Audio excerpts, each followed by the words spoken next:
तो हम आपके लिए एक रीजनिंग से क्लास लेकर आए हैं जिसका टॉपिक है गणितीय संक्रियाएं। गणितीय संक्रियाएं। पहला प्रश्न देखिए आपके सामने है। इसमें क्या कह रहा है? पहले प्रश्न में 4 सम हैं और 8 विषम का एक सत्य मान क्या है? ध्यान दीजिए, 4 सम हैं और 8 विषम का सत्य मान क्या है? इसका आंसर जल्दी से जल्दी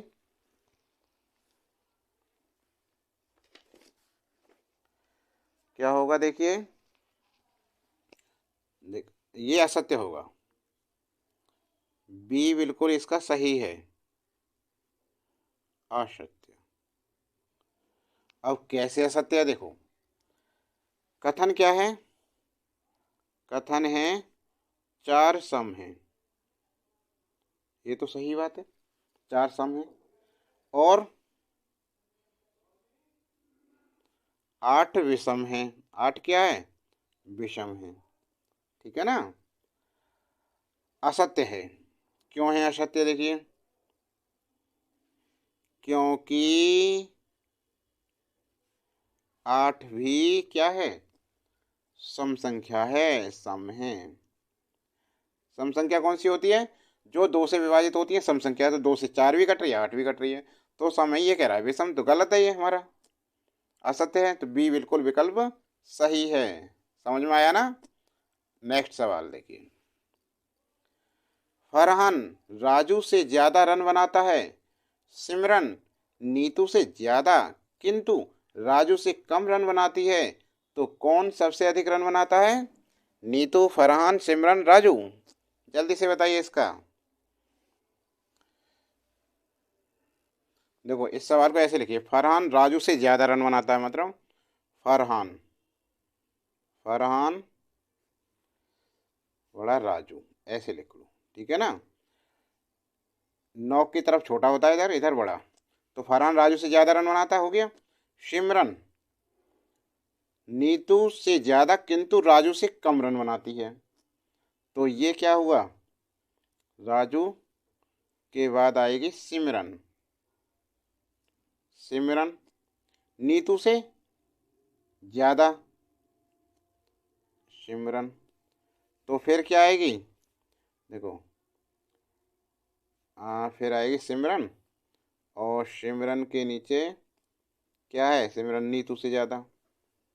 इतना आ गया। नीतू से ज्यादा किंतु राजू से कम बनाती है, हो गया। तो कौन सबसे अधिक रन बनाता है? देखो, सबसे पहले कौन आ गया? फरहान सबसे ऊपर आ रहा है, तो उत्तर हमारा क्या हो गया? बी विकल्प बिल्कुल सही है, फरहान। कितना इजी था, कुछ था इसमें? देखिए,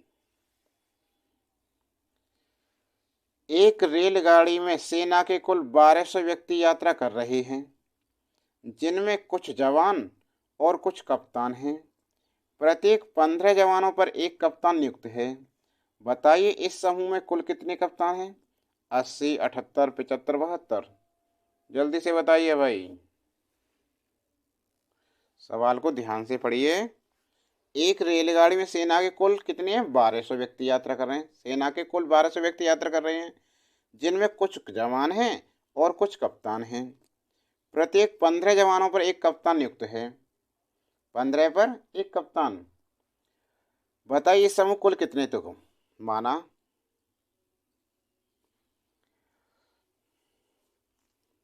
कप्तान की संख्या बराबर एक्स है। कप्तान की संख्या बराबर एक्स है। ठीक है ना? अब क्या करें? देखो, यहाँ भी लिख सकते हैं ऐसे, नहीं तो यहाँ देखो, माना कप्तान की संख्या एक्स है। राज फरहान, राजू, सिमरन, नीतू। हाँ, ये सही तो है भाई, फरहान है ऊपर। ये बी विकल्प सही था इसका। इसमें देखिए, माना कप्तान की संख्या एक्स है। ठीक है ना? अब क्या करें? 15 जवान हैं, इसका मतलब 15 गुणा एक्स। 15 जवानों पे एक कप्तान है, तो 15 गुणा एक्स। प्लस कप्तानों की संख्या, ठीक है ना, एक्स, और टोटल कितने हैं ये 1200 बराबर। बस अब हल कर लो, 15 हो गए, 15x प्लस एक्स बराबर 1200, 16x बराबर 1200, एक्स बराबर 1200/16, एक्स बराबर भाग लगाओ तो कितना है, यहाँ लिखो 1200, 16 सत्ते 112, 16 सत्ते 112, 8 बजे 0, 16 पंजे 80, हो गया ना, कितना 75। तो कप्तानों की संख्या कितनी है, बताइए, इस समूह कितने कप्तान हैं, कुल 75 कप्तान हैं। आंसर हो गया। तो विकल्प कौन सा है, सी, उत्तर है सी विकल्प 75, आंसर बिल्कुल सही है। ठीक है, नेक्स्ट देखो अगला प्रश्न, जल्दी से इसका आंसर दीजिए। एक चरवाहे के पास 17 भेड़ें थीं, उनमें से 9 को छोड़कर बाकी सब मर गईं, कितनी भेड़ें शेष हैं। चरवाहे के पास 17 भेड़ें थीं, उनमें से 9 को छोड़कर बाकी सब मर गईं, कितनी भेड़ें शेष बचीं। तो देखो प्रश्न के अनुसार देखिए, ध्यान से देखिए, चरवाहे चरवाहे के पास कितनी थी, 17 भेड़ें। चरवाहे के पास 17 भेड़ें थी, ठीक है, 9 को छोड़कर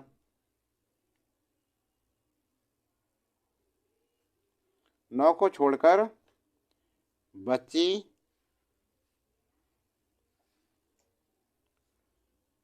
हुई हैं बराबर 17 - 9 बराबर 8। 9 को छोड़कर बची हुई हैं तथा 17 - 9, 17 में से 9 गए, टोटल कितनी है 8 हो गया, 8 भेड़ें मर गईं, 8 भेड़ें मर गईं, ठीक है ना। अतः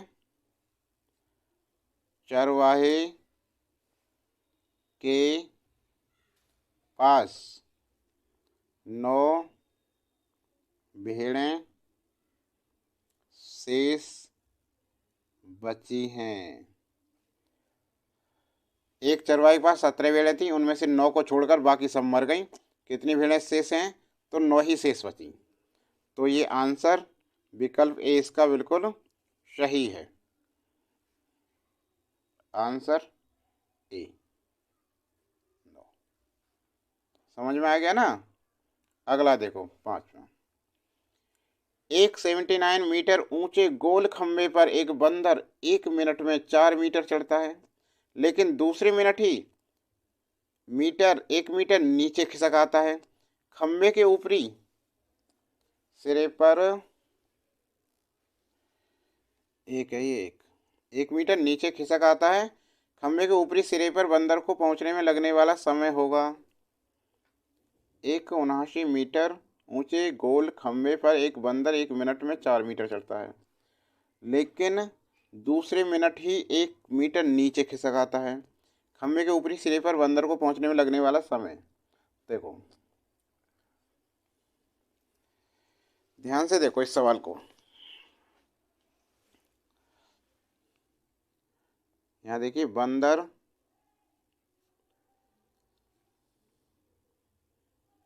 1 मिनट में 4 मीटर चढ़ता है,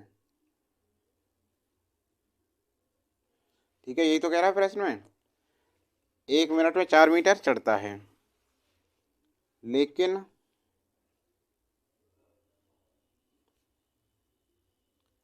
दूसरे मिनट में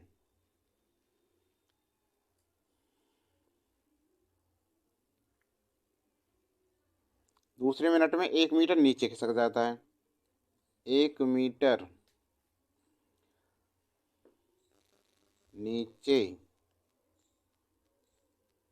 खिसक आता है। ठीक है, अर्थात 2 मिनट की है ये। ठीक है, अर्थात बंदर 2 मिनट में 3 मीटर 3 मीटर चढ़ा। ठीक है ना, क्यों 4 मीटर चढ़ा था पहले मिनट में, दूसरे मिनट में 1 मिनट नीचे खिसक गया, तो 2 मिनट में कितना हो गया? 3 मीटर चढ़ गया। इसलिए 50 मिनट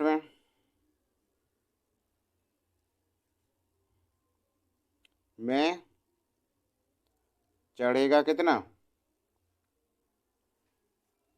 50 मिनट में कितना चढ़ जाएगा? तो 3 चढ़ता है 2 मिनट में, गुणा 3/2 गुणा 50 हो गया। तो ये 25 25 75 75 मीटर। कितना है? 79 मीटर। 75, और जो अगली मिनट होगी उसमें 4 मीटर चढ़ जाएगा। बस तो 79 ही तो चढ़ना है उसे। और 51वें मिनट में वह 4 मीटर और चढ़ जाएगा, उतरना थोड़ा ही है उसे। तो कितना हो गया ये? 75 + 4 79 मीटर। तो यही तो है 79 मीटर चढ़ गया। ठीक है ना, अतः जो कि खंभे की क्या है? ऊपरी सिरा कितना है? 79। ठीक है ना, जो खंभे का ऊपरी सिरा है। ठीक है, अतः ऊपरी सिरे तक पहुंचने में कितना समय लगा उसे? 51 मिनट। उत्तर क्या है उसका? बी विकल्प, 51 मिनट बिल्कुल सही है हमारा। समझ में आया ना सवाल? अरे बंदर 1 मिनट में 4 मीटर चढ़ता है, लेकिन दूसरे मिनट में 1 मीटर नीचे खिसक आता है, तो 2 मिनट हो गई। 2 मिनट में 4, 2 मिनट में क्या हुआ? 4 - 1 बराबर 3 मीटर। 3 मीटर चढ़ा। ठीक है ना, अर्थात 2 मिनट में 3 मीटर चढ़ा, इसलिए 50 मिनट में कितना चढ़ा? 3/2 गुणा 50, 75 मीटर। 75 मीटर चढ़ गया। देखो यहाँ तक 75 मीटर चढ़ गया जैसे ये। ठीक है ना, कितने? 50 मिनट में।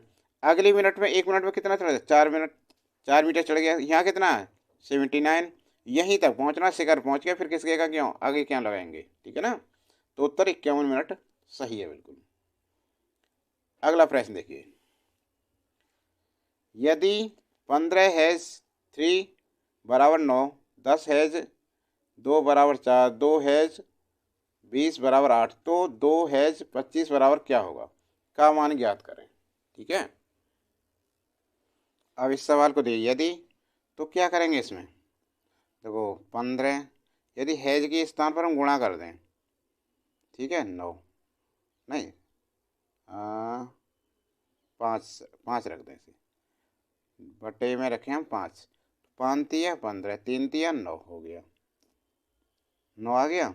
ऐसे इसे लिखें 10 × 2/5, 5 दूनी 10, 2 दूनी 4 हो गया। ऐसे इसे देखते हैं हम, तो इसमें क्या है? 2 × 20/5, 5 चौक 20, 4 दूनी 8 आ गया। सही आ रहा है ना सब? इसी प्रकार इसे कर देंगे 2 × 25/5, 5 25, 5 दूनी 10। आंसर क्या आ गया? 10। आंसर बी, विकल्प बी बिल्कुल सही है इसका, ये वाला भी। समझ में आ गया? तो छात्र वीडियो कैसी लगी? अच्छी लगी तो लाइक करना और कमेंट बॉक्स में लिखकर बताना। अभी तक यदि हमारे चैनल पर नए हैं तो चैनल को सब्सक्राइब करें, बेल आइकन दबाएं जिससे समय से नोटिफिकेशन आप तक पहुंच जाए। और ज़्यादा से ज़्यादा अपने दोस्तों पर शेयर करो।